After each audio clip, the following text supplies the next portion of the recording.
Day 4, sleep in a car until I can afford an RV.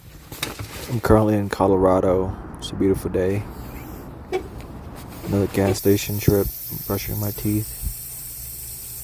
Gotta stay clean. I found this national park. Looks beautiful.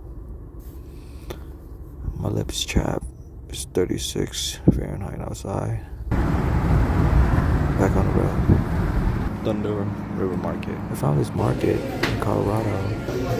Pizza was alright, but the chicken sandwich was delicious. Passing another small town Back on the road. somewhere. So I found pullover. On this little campsite, I made a fire. I'm in the process of making a bow arrow. Made a little fire. Whew, after setting out my tent. Whew. If you guys enjoy shorts like this, type subscribe.